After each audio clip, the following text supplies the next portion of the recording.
Programang ito ay rated SPG. Striktong patnubay at gabay ng magulang ang kailangan. Maaaring may masiselang tema, lengguwahe, karahasan, sexual, horror o droga na hindi angkop sa mga... Good morning mga kachika and welcome sa aking munting channel. Tinupad na nga nitong si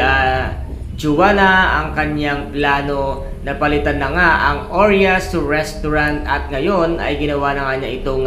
Joanna's Legacy at nasabi nga niya sa mga staff dito na panahon na para nga palitan at tanggalin na nga ang Orias Restaurant kung kaya't ngayon ay ito na raw ang kanyang pagkakataon para nga ito ay palitan ng pangalan at tinanggal nga niya ang takip ng Orias Restaurant at ngayon ito ay Joanna's Legacy na at dito nga ay nasabi niya ano ang masasabi mo ngayon twin brothers at dito naman ay hindi nga nagustuhan nitong si Yuhan ang ginawa nga nitong si Joanna at nasabi nga dito ni Yuhan na sana nga daw ay wala na nga itong si Lola Orias at hindi na nga ito babalik at wala nga daw kamala-malasakit ito ngang si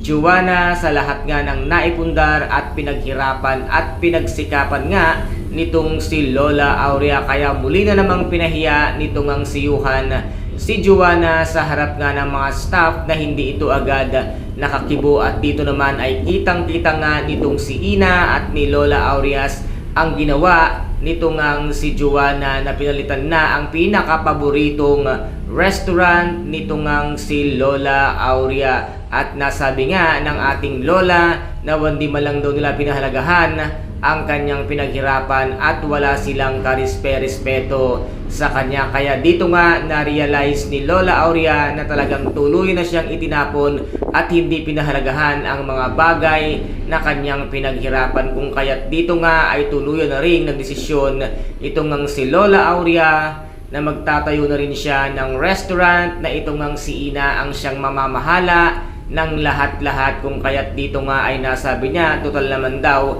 ay naaalala niya na ang lahat-lahat sa kanya at dito nga ay naalala niya na meron siyang malaking savings account sa isang bangko kahit nga hindi niya hawak ang kanyang passbook ay kilala niya ang manager ng bangkong ito kung kaya't kinausap niya at dito naman ay hindi nabigo ang ating Lola Aurea kung kaya't ngayon ay magsisimula na rin ang Shining Cacerolas na ngayon ay itong si Joanna ay papasok nga dito sa Shining Cacerolas at napakabastos pa nga ng kanyang pagpasok at napakagaspang talaga ng kanyang pag-uugali at dito nga sa Shining Cacerolas ay napakaraming kumakain at dito nang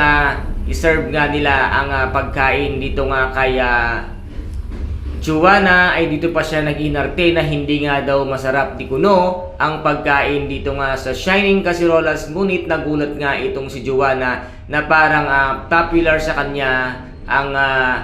Shining Cacerolas dahil alam na alam naman niya kung sino ang tunay na nagmamay-ari ng Shining Cacerolas ngunit dito nga ay nagsalita siya at sinabi niya sa mga customer na hindi raw masarap at huwag na silang babalik dito nga sa Shining Cacerola at ang nais niya ay doon na sila sa Joanna's Legacy ngunit kahit anong gawin niya ay hindi niya mahihikayat ang mga tao nga na doon kumain sa Joanna's Legacy dahil alam ng mga customer na mas masarap at mas magaling at mas mabait ang nagmamanage nga ng Shining Cacerolas kaya guys ito po ang ating pakaabangan sa mga susunod na episode dito nga sa Shining Inheritance. Kung nagustuhan po ninyo ang aking videos for today, paki-subscribe na lamang po ng aking channel, paki-like and share para maging update kayo sa lahat ng gagawin kong videos. Maraming salamat po, ingat, God bless and